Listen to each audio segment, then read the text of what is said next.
नमस्कार, आदाब। मेरा नाम है मोहम्मद नसीम खान। कल हमने राजू श्रीवास्तव साहब को खो दिया और भगवान उनकी आत्मा को शांति दे। एक बेहतरीन कलाकार, एक उम्दा इंसान जिसने कानपुर से, एक छोटी सी जगह से, छोटे से शहर से आके यहाँ इतना नाम कमाया, अपने बलबूते, अपनी जद्दोजहद के करके साबित किया इस दुनिया को कि वो कितने काबिल इंसान थे। दुनिया को हंसाने वाले राजू श्रीवास्तव जी हमें छोड़ के चले गए। भगवान उनकी आत्मा को शांति दे और उनके परिवार को सब्र दे, संतोष करने की ताकत दे। आज मैं रिव्यू कर रहा हूँ फिल्म चुप का। और चुप के रिव्यू की जब मैं बात करता हूँ, यहीं इसी शहर में कल राजू जी का देहांत हुआ और कल ही चुप का प्रेस शो था, स्क्रीनिंग थी। जैसे राज कपूर साहब ने कहा है कि the show must go on, उन्होंने ये कहा है कि the show must go on, लेकिन हमें एज ए ह्यूमन बींग्स ये भी तो समझना चाहिए कि इंसानियत नाम की भी कोई चीज़ होती है। जहाँ सबको चुप रहना चाहिए था और बहुत ज़्यादा देर के लिए चुप नहीं रहना था, सिर्फ 1 मिनट और 2 मिनट के लिए चुप रहना था। और एक आर्टिस्ट, क्योंकि चुप द आर्टिस्ट, यही फिल्म है ना, एक आर्टिस्ट जो दुनिया को अलविदा कह चुका है, एक आर्टिस्ट जिसने सबके चेहरों पे मुस्कान लाई है, उसके लिए 1 मिनट तो चुप रहा जा सकता था। उसके प्रति अपनी श्रद्धा, सम्मान। और दुख की बात यह है कि इस पूरे प्रेस कॉन्फ्रेंस में, स्क्रीन में, इस डिबेट में हिंदी फिल्म इंडस्ट्री के बहुत सारे फिल्म क्रिटिक, दिलकर सलमान, जया बच्चन जी खुद मौजूद थी, जिनका परिवार राजू श्रीवास्तव के परिवार से एक खास बॉन्ड शेयर करता है। पूरी स्टारकास्ट थी फिल्म की। आर बाल्की थे, गौरी शिंदे थी, अनीस बज़मी साहब थे जो कॉमेडी की फिल्मों के लिए जाने जाते हैं। इन सब लोगों को कहीं इस बात का एहसास नहीं हुआ कि जिस चुप द आर्टिस्ट के बारे में हम बात कर रहे हैं, कम से कम उसके लिए 1 मिनट का मौन तो बनता था। खैर, ये उनकी मानसिकता है, जो मुझे लगा गलत है तो गलत है, मैंने बोला। अब मैं बात करता हूँ फिल्म चुप की। जब मैं स्टार कास्ट की बात करता हूँ तो स्टार कास्ट में सबको पता है कि दिलकर सलमान हैं, सनी देओल हैं, श्रेया धन्वंतरी हैं और एक आर्टिस्ट और हैं जिन्होंने श्रेया की मदर का किरदार निभाया है, पूजा भट्ट हैं। और फिल्म की कहानी है एक ऐसे सीरियल किलर की जो फिल्म क्रिटिक हैं उनकी हत्या करता जा रहा है, एक के बाद एक के बाद एक के बाद एक। फिल्म क्रिटिक का मतलब है फिल्म की समीक्षा करने वाला। फिल्म रिलीज़ होने के बाद उसकी आलोचना और उसकी तारीफ, दोनों पहलू को उजागर करने वाला, उसको फिल्म क्रिटिक कहा जाता है। आधी से ज़्यादा दुनिया को पता है, लेकिन फिर भी मैं ऑडियंस के लिए बताना चाहता हूँ। और वो सीरियल किलर कैसे उन सबको मार रहा है, कैसे वो पकड़ा जाता है और उसका मोटिव, उसका मकसद क्या है उन लोगों को मारने के लिए, वो बताया जाता है। ये है फिल्म की कहानी। किसी भी फिल्म की स्टोरी, जब मैं क्राइम थ्रिलर की बात करता हूँ, सस्पेंस थ्रिलर की बात करता हूँ, जब तक वो फिल्म आपको आखिरी पल तक बांधे ना रखे, there is no suspense, there is no crime thriller can survive. और यहाँ इस मामले में ये फिल्म शुरुआत से ही फ्लैट है, बिल्कुल फ्लैट। और अब आ जाते हैं Dulquer Salmaan, the leading man of the film. Dulquer Salmaan के चेहरे पे जो भाव पूरी फिल्म हैं, वो मुझे एक रोमांटिक हीरो के ज़्यादा लगते हैं, ना कि किसी बहुत खतरनाक डेंजरस आदमी के। हो सकता है मैं स्पॉइलर दे रहा हूँ, लेकिन मैं स्पॉइलर देता हूँ। He is the one who is the killer, ठीक है। लेकिन कहीं पे भी दिलकर सलमान, पूरी फिल्म में इतनी शिद्दत से कोशिश करी गई है उन्हें खतरनाक दिखाने की, लेकिन वो सीतारामम के राम ही लगते हैं। वो कोई किलर, सीरियल किलर नजर नहीं आते मेरे को किसी भी एंगल से। ये कास्टिंग ही गलत थी। और अगर कास्टिंग गलत नहीं थी तो कम से कम इतना जरूर करना चाहिए था कि एक सीरियल किलर का जो जुनून होता है, जो गुस्सा होता है, जो भाव होते हैं, वो आंखों में नजर आने चाहिए थे। एक तो ये माइनस पॉइंट। दूसरा माइनस पॉइंट, पूरी की पूरी फिल्म बॉम्बे में सेट है, बांद्रा में सेट है। बांद्रा एक ऐसी जगह है आज की तारीख में, मुझे लगता है कि मेकर्स ने, डायरेक्टर ने, राइटर ने बहुत ज़्यादा लिबर्टी ले ली, बहुत ज़्यादा लिबर्टी ले ली, सिनेमैटिक लिबर्टी ले ली कि कुछ भी दिखाओ और हजम हो जाएगा। बांद्रा जैसे इलाके में 6-6, 5-5 मर्डर हो जाते हैं। कोई ग्राउंड के अंदर, क्रिकेट ग्राउंड के अंदर किसी का पेट काट के उसका लीवर, उसके गुर्दे, उसका दिल पूरे ग्राउंड में फैला देता है और गार्ड और पुलिस सब सो रहे होते हैं। कमाल।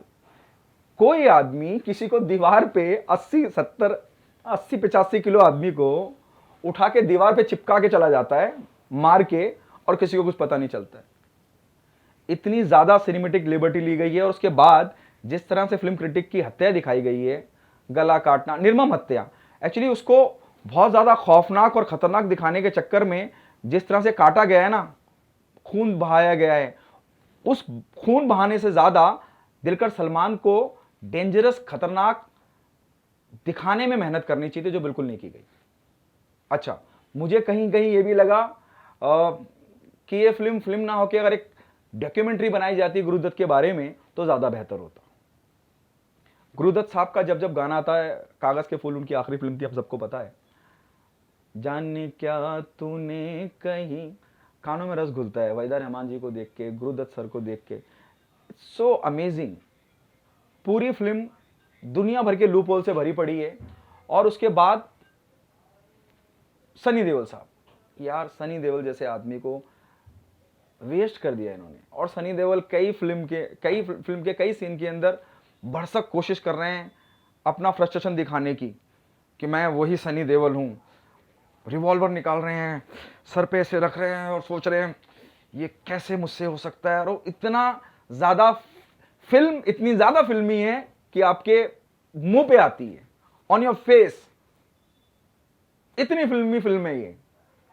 फिर वो अचानक से क्रिटिक को बचाने के लिए सब सीआरपी पुलिस कांस्टेबल और ये पूरी की पूरी पुलिस फोर्स तैनात है, और ये वो हो रहा है, सब भागते के आ रहे हैं, और वो क्रिटिक रो रहा है, श्रेया रो रही हैं।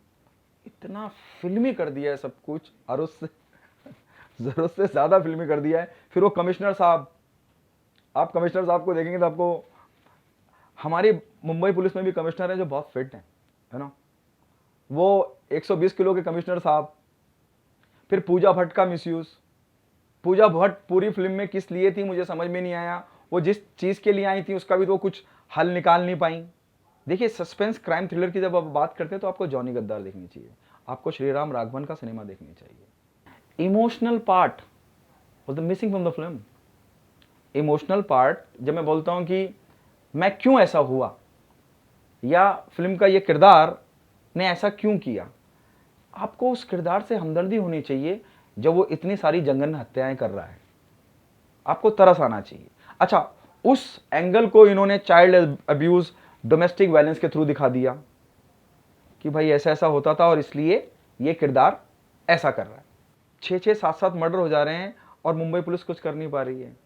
बांद्रा ऐसे इलाके में जहाँ शाहरुख होना रियलिटी ग्राउंड, शाहरुख, सलमान और दुनिया भर के, आमिर खान, दुनिया भर के दिग्गज वहाँ रहते हैं, बड़े बड़े बिजनेसमैन वहाँ रहते हैं, और यहाँ मालूम ही नहीं पड़ रहा है कि आदमी आ रहा है, ना वो कैमरे में दिख रहा है, ना कहीं दिख रहा है, चुपचाप आके काम करके चला जा रहा है। और उससे भी बुरा, उससे भी वाहियात, कि दिलकर सलमान जब पहला मर्डर दिखाते हैं और उसका फ्लैशबैक दिखाते हैं तो दिलकर सलमान को इस बात का एहसास होता है कि कोई कमरे में घुसा, और वो उसी वक्त लाइट बंद कर देते हैं जहां वो एक फिल्म क्रिटिक की हत्या कर रहे होते हैं, और उसके ये वो करते हैं। लेकिन श्रेया के, जो फिल्म की लीडिंग हीरोइन है, उसको मारने के लिए वो पुलिस के पूरे बंदोबस्त में घुस जाते हैं।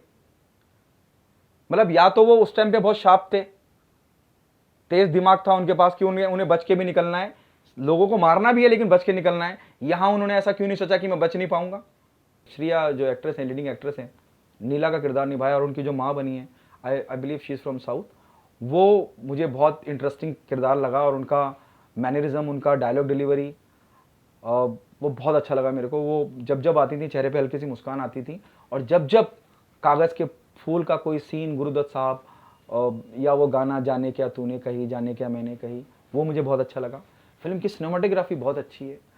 जब आप किसी फिल्म को देखते हैं और उस फिल्म के इंटरवल में आपको पता चल जाता है कि कातिल ये है, उसके बाद आप ये दिखा रहे हैं कि कातिल को पकड़ें कैसे, तो सबको अंडरस्टूड है, बहुत प्रिडिक्टेबल है सब कुछ।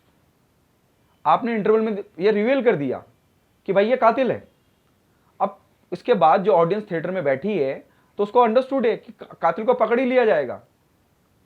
इसमें रॉकेट साइंस क्या है वो बताया जाए, या फिर क्लाइमेक्स में कुछ और बताया जाए कि ये नहीं कातिल, वो कातिल है। आपने कातिल ही रिवील कर दिया, तो फिल्म में रहा क्या? एक चेस गेम जो जबरदस्ती करा गया है, खींचा गया है। स्टार देने का मेरा मन ही नहीं है, स्टार क्या दूंगा मैं। Let's audience go and decide it. हो सकता है मैं गलत हूं, वो सही हूं। फिलहाल के लिए इतना ही। अल्लाह हाफिज।